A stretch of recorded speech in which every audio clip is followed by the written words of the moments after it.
comfortably zoned with the Zigzag Man in Alameda, California, pushing on the doors of life marked pull and fighting the unholy trinity as we go. Big business, organized religion, and government. We are back. New York Mets baseball, past, present, and future. I am Ralph Tycho with the Comfortably Zoned Radio Network, and Marty Rose and Robert Cole are here. The three of us are celebrating, first of all, Marty's granddaughter. After a little bit of a scare, he went to the emergency room with her. She was sick her first day in daycare, and she's okay. And that's the headline, as we were saying off the air. But, the Mets winning 2 in a row, that's not a headline. That's a miracle. So let's talk about that. Start with Grandpa Marty. What do you hear? What do you say?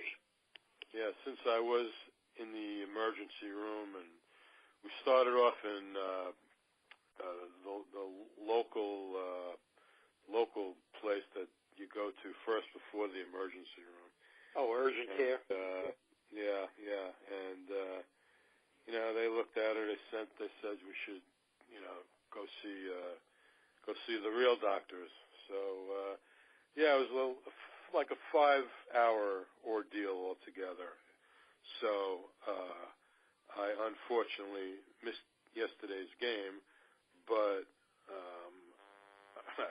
I saw Robert's text or emails or whatever you sent yesterday on Twitter, and wow, what a finish! I mean, in the 9th inning, coming back like that, very surprising. That was sweet. Especially sweet that the bats were going all game long a little bit. Expecting another loss. So that was great. Yeah. And once again, Nats on Saturday night, Wheeler yesterday, both pitch nice games again. Saturday night, a little more breathing room, and then yesterday, no breathing room until the 9th inning. And then 2 outs in the top of the 9th inning, down by a run. And Jose Reyes lays down a bunt and beats it out. Yeah, Robert and I talked about this. It's all because the starters are doing well, that the bullpen seems to, first of all, Gazelman gets a firm role as a setup man in the bullpen. The Savior is back, but it's all because they're getting a bit of a break. The starters have been great for like 6 weeks in a row. They've had nary a bad outing. Every now and again, a bad outing. But it looks like the ship is on course from that standpoint. And like you say, they got the big hitting at the end of the game. Cabrera bounces back from injuries very quickly. Have you noticed that? Either that or he's a bit of a hot dog. He has. He goes out, but he's back in a day or two every time. And he's got to be position player MVP. Would you guys agree? Well, right now, absolutely. Okay. He's been most solid all year long, no question. Yeah, he had one little dip about 10 days ago, and now he seems to be back on par again. And I've got to give accolades to the Gas Man. The Gas Man came in yesterday, and I started screaming at the TV. Okay, I thought, oh boy, here we go. And he pitches a good inning. And every squirrel gets a nut every now and again. You never know what you're going to get from him. Really, he does have stuff. He's one of those guys that can harness it 5 years from now and pitched for 10 years. He's like Fernando Rodney, the way I look at it. He's going to pitch for a long time for somebody, but it would be nice if the Mets get the fruits of their labor. So they could be solid pitching wise. Frazier comes back. Rosario's very nice. Notwithstanding Dominic Smith's hot dog play at first. Speaking of hot dogs, why don't you take us through that one, Robert? Oh, okay. The Mets down to their last out, nobody on base. They come back. Okay, Reyes bunts, gets on. Batista hits a double. Okay, down 1 run. And then smiling Brandon Nimmo blasts one. Okay, for a 2-run homer. Now they're ahead. Cabrera comes right behind him, home run. Okay, now they're up by 2. Okay, they bring in the G-man, Gazelman. Okay, first batter, nice easy ground ball to Cabrera. Okay, now Cabrera throws wide. Okay, and I said, uh-oh. But Smith makes a nice stretch. Okay, swipe, grabs the ball, and then he goes and does the fancy Dan between his legs, throws his glove between his legs, and tries to flip the ball to himself. The ball lands on the ground. The umpire calls safe. Okay, the Mets challenge it, and after about at least a 7-8 minute, delay, they say, "Nah, he's safe." And I'm like, oh boy, here we go. Okay, that one I don't understand, but we're talking about that as the game progressed. We're going back and forth on Facebook about that. Yep.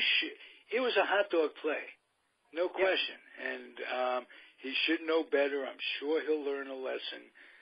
Should have learned that kind of lesson a long time ago. But and then he had to make it worse enough to make the hot dog play, and it hit his leg, making the hot dog play. So he's got to be out. That's the way I saw it. Okay, Kay, I agree with you. It should have been. They ruled against them. Then to make it worse, okay, I'm watching it on the Arizona feed, on the package. Right. They show him laughing and joking with the base runner who he just put on with his play. And, that made it even worse. He's out there just laughing away, at what he just did. And that was even more egregious than the hot dog play. Right, in a game that was so instrumental and could be a catalyst game, you have to have your head in it. That's number one. But certain plays mature a player. There's a story about Yogi Berra not wanting to play the second game of a doubleheader when he was a rookie, or complaining about the heat or some such nonsense, and he got the eagle eye, the death stare from DiMaggio in the clubhouse, and that's not how we play around here. This is Yankee way, this, that, and the other thing. I hope that there's somebody in that clubhouse that can take Smith aside. I don't think the managers. I think having 2 pitching coaches from the American League may not be a good idea. I'm just saying, from the standpoint of situations like this, if there was a Gil Hodges in there, he'd have marched him off the field at that very moment. And, yep, you're right. But it's a different. Either Frazier or Cabrera have to be the guys, to grab him, take him aside, and talk to him. Those are the 2 guys. Those are probably the 2 leaders of this team right now. I'd say right. Jay Bruce, but he's struggling so hard. Oh, whoa, is he struggling? But yet he's shown a little bit in the last few days that makes you think he's breaking out of it a little bit. Well, that could be just wishful thinking. But I do have wishful thinking. Yeah, we got him down in the 7th slot tonight. Yeah, well, hopefully something will wake him up. But the other thing too is he's been battling a bad back, and he hasn't really said much about it. But it's been coming out that he's been having some back spasms and trouble with the back. So I mean, I don't know how much that's affecting it. Hey, listen, any back problem has to affect a ball player some way. I mean, hard injury to come back from or to play with. Let's put it that way. So I wish him the best. But what a dramatic fall off from this year to last year. Oh yeah. From last year to this year, it's terrible. Yeah. Did you notice the interesting dynamic of these last two games with the relief pitching? Saturday night, Matz goes into the seventh inning. Okay, pitches 6 1/3, I think. He brings in Gazelman, okay, to pitch the rest of the seventh, pitch the eighth, and then he brings in Swarzak to save you for the ninth. Mm-hmm. Yesterday, okay, he brings in Gazelman to save the game. So I'm seeing that he's got more confidence in Gazelman right now than he has in anybody else. Well, he also is not afraid to go to that old closer by committee kind of thing, at least while Familia's going bad. He's a streaky guy, Familia. Is there anything wrong with him physically? Yeah, he just came back from the disabled list. Yesterday was his first game back. He was on the 10-day list for about 2-3 weeks. Ah, okay. I had a brain fart there, yes. They didn't need a closer either. That's true. They were losing. That's why you probably didn't even notice that he was missing, Ralph. That's probably true. I don't think we needed a closer for about 14 days in a row. You don't win when you average a run a game. That's craziness. That's for sure. But it started to look good the moment it started to look better. Not good. Better the moment Frazier came back. That helped. And then, again, I have a question, back. Guys. I have a question. Pardon me, Marty? I have a question. When do we start to think about trading guys? I mean, we had said, not just us, everybody was saying in the last couple of weeks, the season's already over, So, do you guys think it's over? And if you do, when do we start thinking about trading pieces to get younger? Well, first, remember how the Dodgers were, how they streaked both ways in the year they won it? How they were horrible and they were good at two different times in the season. Abnormally good and abnormally horrible. Yeah. The Mets are the same way in a sense. They were abnormally good at the beginning, and even though they may not be the team this year and a disappointment, they're not the team that we've watched for 14 days in a row or listened to. It's been torture. There was one game a couple of days ago. I think this is between shows when this went on. I'm sure we didn't mention it. The left fielder, I think it was Nemo, makes a lousy play. An error. Conforto, same thing. Bruce, horrible throw from the outfield in the same inning. Yes. Or at least in the same game. Yeah, we were talking about it on Facebook. Indicative of how bad they were playing. I don't think they're that bad. That's just my. No. So when do you start? I don't think you start giving up on having Syndergaard and DeGrom and keeping them both. I don't think the answer. You absolutely keep them. Okay, you keep them. Right. You keep Nimmo. You maybe if you get something for Conforto, you consider that. But you have some pieces. Batista, Reyes, I mean, even though they helped win that game yesterday, you need to get younger in that regard.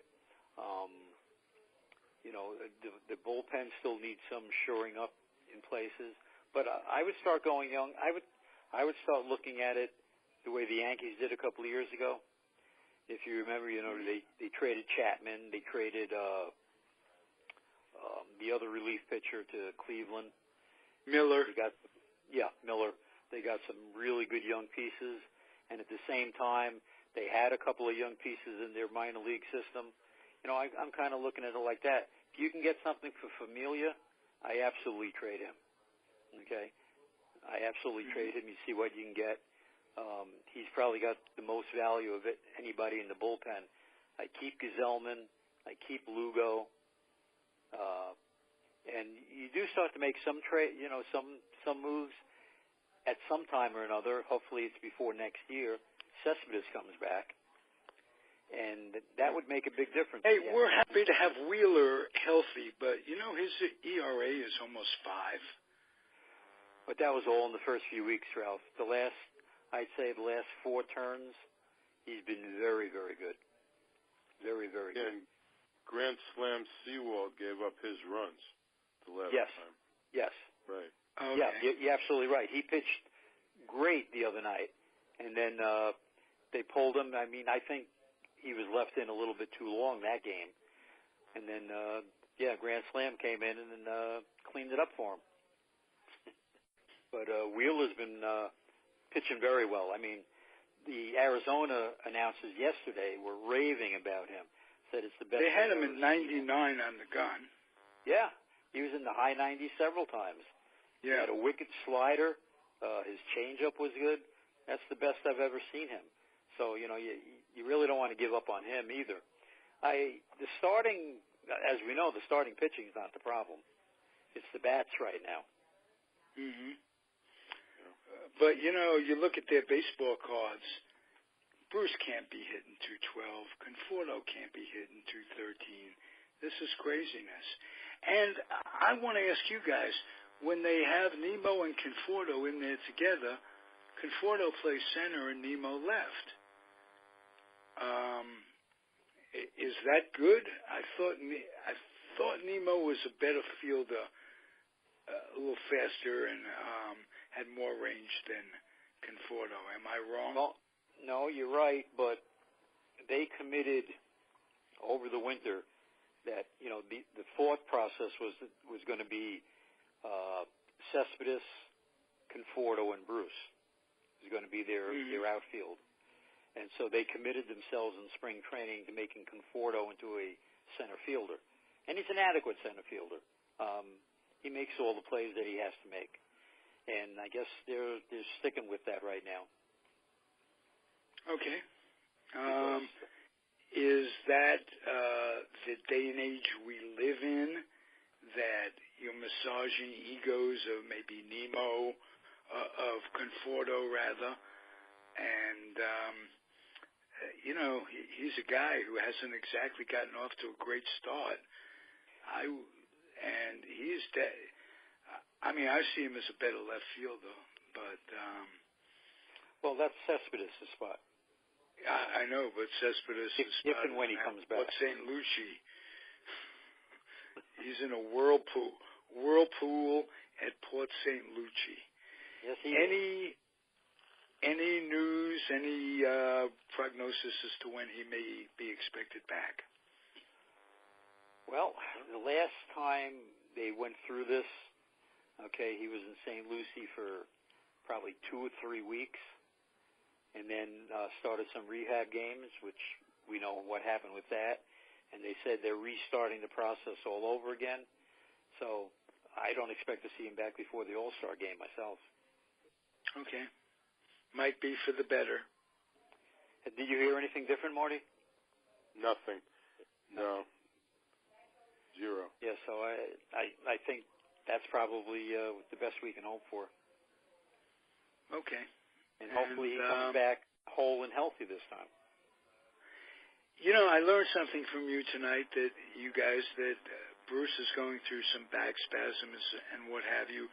I feel good about that in the sense that might be the explanation. Again, backs are tricky. A guy can have a bad back for his entire career. I remember Moose Skowron when we were kids. Oh, yeah. Well, how about Ted Slazewski? Another guy with a bad back. But Skowron, I remember that he had an air conditioner that he was installing himself. Yes, you're right. House. I remember this. Yep. And, I mean, at that time, whatever amount he was making, it was more than the average Joe. So the whole thing was, can't this guy afford to pay a workman to install the frickin' air conditioner? He threw his back out. He was gone for a long time. He's a very underrated guy on that Yankee team. Before Pepitone on that terrific mid to late 50s baseball team. Oh, yeah, he was. But, the Casey Stengel Yankees of those years, Casey had 2 and 3 different first basemen he used to use. Joe Collins. Right. Joe Collins played a lot of first base. Eddie Robinson played some first base. In fact, when Ellie Howard played first. Yogi played a little first at one time or another. Yeah, Elson Howard. I mean, when he first came up to the Yankees in 55 and 56, Casey hardly ever used him behind the plate. I mean, of course, Yogi caught almost every game, but Elson Howard was a first baseman and an outfielder for the most part. Mm-hmm. Those were some incredibly deep Yankee teams. And as Robert and I were talking last night on the Peter Golenbach show, Marty, they provided the American League with catchers that came up in their system. Sherm Lawler, Gus Triandas, Lou Berberette, and others, Hal Smith. They were tremendously deep. Yep. And their main backup catcher was a guy named Charlie Silvera. Right, absolutely. Who I interviewed, and he was my second interview in my life. Charlie? Yeah. Charlie Silvera. And I have, I put that on a podcast that's on YouTube. But the first interview I ever had was with Leonard Coppett, the New York Times writer who came out to live in California. Wow. And Coppett, Silvera, Charlie Fox, what's his name from the Cubs, the outfielder that the Giants got, Hank Sauer. Hank Sauer. He did all those guys came into a studio that I had at Cal State Hayward, and they gave me about an hour each on the average of talk, and I mean that I was doing the Tops gig at that time, and really made me decide that I've got to stay in this thing in one way or the other, and then thank God for podcasting. So yeah, Silvera. He had the most interesting idea. He jokingly said the guys that he caught, Ali Reynolds, Lopat, and who's the third guy, Johnny Sane, should go into the Hall of Fame as a trifecta. Neither of them would have gotten into it alone, but right. Because he was one of the 12 players that played on all 5 championship Yankee teams, 5 in a row, 49 to 53, and there were just 12 played on every one of those teams, and Silvera was on all of them. So he didn't bat much. He only averaged got 20 games a year. One World Series at bat, if I'm not mistaken. But he actually caught filled in. Game 2 of the 1949 World Series because Yogi's hand got so banged up catching, who was it? I think Reynolds. Rashi in the first game, something like that. Must have been Reynolds. Reynolds threw this incredible Reynolds, right. Reynolds Yeah. and Newcomb had the 1-0 game. That's right. Yeah, and Silvera wound up catching Game 2. Like I say, he didn't play much, but over the years, I think he had a 283 lifetime average, and he joked about it. He so much resembled Casey physically that the joke was Silvera was Casey's illegitimate son. and that's why he stuck with him all those years. There were a lot of guys. Ralph Houck was the third string catcher, and then finally when Ellie came along, they traded Silvera to the Cubs in 1957, and that everybody was saying he's finally going to get his chance to start.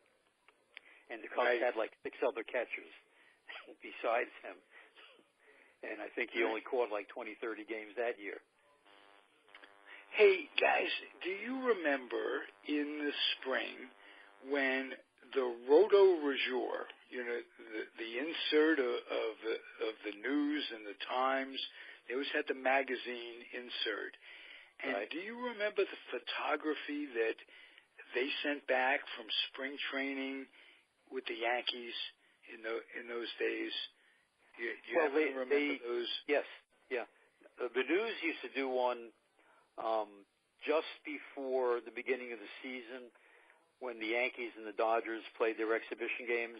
They had that 3-game series before the series started, and they do a color shoot of the Yankees, the Dodgers, and the Giants. And those photos were great.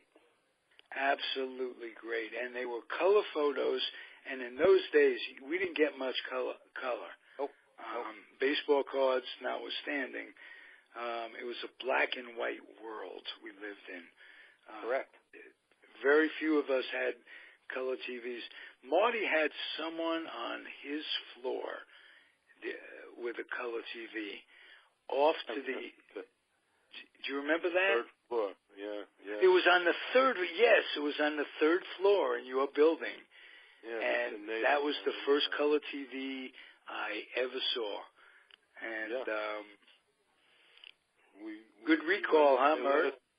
They let us come in. It was a single guy that lived with his father, and it was the apartment way down at the end, the opposite of 403, whatever it was. It was 309 maybe. Yes. The Alan Mayer, right on that side, kind of a. Mr. Nathan. We used to right after school when they played the World Series games in the daytime. I remember going up there. Maybe it was when they were playing the Yankees and the Braves. Was that the first color TV? No, I think this was a few years before that. 58, maybe? It might have been the Don Lawson year, 56. 56? That early? I don't know. I don't think there was color TV then. No, I thought the first World Series in color was in 58, I think. Then Mert's right. That's the Braves. I think we saw the Yankees and the Braves. We couldn't believe what we were seeing. It was just, we never saw it before. It was great. It was fantastic. How was the color at that time? It really was, yeah. And the last few innings, it was great. Good memories, guys. We're celebrating now 2 in a row. I'm going to ask you now, again, guys. I'll give mine first. I'll say 84 games. Robert? I'm going to go with 81 and hope for a 500 season right now. I hope Mert doesn't say 73. Well, I started the season saying 84, but yeah, I gotta, you gotta come down. I mean, although the pitching has been great, if the hitting picks up, maybe they can get back to 500. But I don't see it. Well, let me ask you this: if the hitting picks up and they get Cespedes back in decent order, say a week after the All-Star break, what do you say to that? Is there more hope for? Is there any hope for a wild card under those circumstances? Of course, the pitching has to remain healthy, and the river can't rise and stuff like that. I think there's too many other teams involved. I don't think so. I would seriously doubt any more than 82 at this point, even getting everybody back. And also, I just looked it up, Ralph. You were right. 1955 was the first color broadcast of the World Series. Really? Really? Yep. 55. Boy. 55. Wow. Well, no, that's not the amazing had thing. A color the amazing TV. thing. I don't know Tycho was right. I think that's what the amazing. We had a little flashback, Ralph. That's all. Oh yeah, those happen occasionally, and occasionally they're for the right reasons too. So, all right, guys, be well. Mert, you know how I feel about the baby. Yep, thank you. And her getting take better. Care of that baby. And that's a big freaking relief. Yep. And you get some rest too. Yeah, well. I will. I'm okay. Tomorrow, so oh, you meant Mert. I meant Grandpa. Go on me tomorrow. Yep. Okay. All right, guys. Thank you. Next week, more New York Met baseball, comfortably zoned radio network. Marty Rose and Robert Cole. Adios, guys. Good night. Thanks for listening, everybody.